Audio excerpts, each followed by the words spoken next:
অনেক জায়গা ফাঁকা ফাঁকা গ্যাপে গ্যাপে গ্যাপে গ্যাপে করতেছে।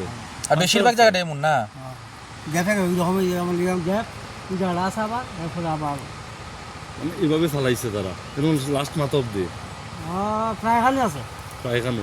টোটাল কাজটা লয়ে কি কইবেন আপনারা কি দেখতেছেন, কি মনে হইতেছে কাজটা? কই ঠিক তো না, বৃষ্টি দিনে ঠিক তো না। কই ঠিক ওইটা দিচ্ছে দেবো না, বড় গাড়ি বলে তো দিচ্ছে দেবো না, দিচ্ছে গেলে এখন 2 নাম্বার হইতেছে না। এই জায়গাটার নাম কি? এটা তো ফ্যাক্টরি ছাড়া এটা ফ্যাক্টরি ছাড়াই বলে কতক্ষণ হইব রাস্তাটা? রাস্তা তো আনুমানিক? বহুত লম্বা আছে, এটা গাড়ি বাড়ি ভাগিয়ে গেছে না, আনুমানিক ধরেন না। 3-4 মাইল লিব। ঠিক আছে। আপনার রাস্তা তো টিকতোই না, যতখান মোটা করে হইতো এই রাস্তা টিকতো না। মেটেলিং করন লাগে ভালো করে, কার্পেটিং করন লাগে। ওই দেখছেন না বুয়া বুয়া যে কোদাল দিয়ে সেটা যে এমনি ইয়ে করে রাস্তার ভিতরে মধ্যে মধ্যে মধ্যে মধ্যে পুরা টোটালটা করন লাগে এইভাবে করছে নি করছে, এটা থাকতো না তো, টিকতো না তো। তারপরে দেখলাম মানে আগের পিচ যে আছে পিচের উপরে ইয়া করে লিখতেছে।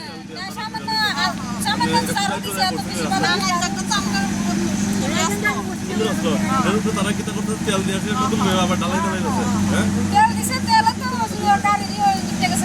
তেল উঠে আছে গা, মানে হালকা হালকা দিয়া দিয়া বলিছে না, মানে হালকা হালকা তেল দেওয়ার পরে ওই আপনি ডালাই ডালাই আছে তারা, আর কোনো কাজই করছো না না। আচ্ছা আচ্ছা ঠিক আছে। জায়গাটার নাম কি এটা? চেবড়ি। ঠিক আছে।